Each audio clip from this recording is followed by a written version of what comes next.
Les frontières terrestres du Togo sont depuis ce vendredi minuit fermées aux voyageurs et autres passants. Cette file d'attente de moyens de transport en commun et de voyageurs, sans cesse grandissante, observée cette journée, du samedi à Ila-Kondji, en est la résultante.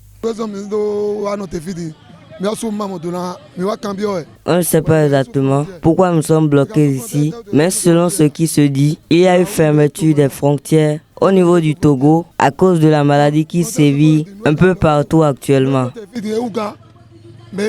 Après l'Asie, l'Amérique et l'Europe, c'est au tour de l'Afrique de voir certains de ces pays fermer leurs frontières afin de se prémunir contre les ravages du coronavirus sur leur sol. Ici à Ila-Kondji, ville frontalière entre le Bénin et le Togo, le trafic est à l'arrêt et les activités économiques sont pour l'heure au ralenti. Depuis 4 heures, on est ici.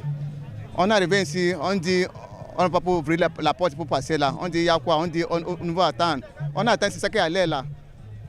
Du coup, nos camions, nos voitures ici là, on n'a pas rien mangé, on n'a pas douché, on n'a rien. Il y a beaucoup de gens dans la voiture là, ils n'ont pas de l'argent dans son poche comme ça.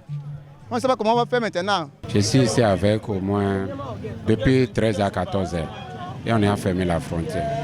Et ici, j'étais demandé comment on va faire des traversées. On n'a même rien dit. Je sais ce qui s'est passé et je suis ici jusqu'à présent. Les plus à plaindre dans cette nouvelle donne, ce sont des voyageurs de plusieurs nationalités de la sous-région, environ 1 millier, dont des Béninois, qui jusqu'à notre départ, dans la nuit tardive d'Ila-Kondji, étaient bloqués dans le no man's land entre les deux pays. Le Togo, malgré sa décision de fermeture de ses frontières terrestres, les ayant laissés sortir de son territoire ce samedi aux environs de 8 heures. Un afflux massif et brusque de voyageurs que le Bénin a stoppé à l'entrée de son territoire. Effectivement, si cela ça peut aller comme ça, au moins il faut laisser ceux du Togo, ils vont rentrer, et ceux du Bénin, ils vont rentrer. Maintenant, ceux du passager, qui sont comme ceux qui veulent voyager, eux, on va les regagner dans leur pays. Il faut laisser les voyageurs circuler. Si parmi eux, il y a des personnes infectées, les bloquer ici va aggraver la situation.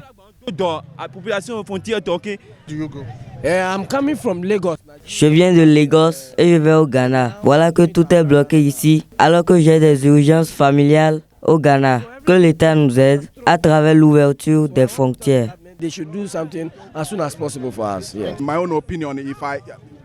Là où nous sommes actuellement, nous sommes très exposés à l'épidémie. Nous sommes nombreux ici et il n'y a aucune mesure de sécurité sanitaire. Selon nos informations, des tractations sont en cours entre des responsables des deux États voisins pour une issue heureuse et concertée de cette crise liée à l'avancée de l'épidémie du coronavirus.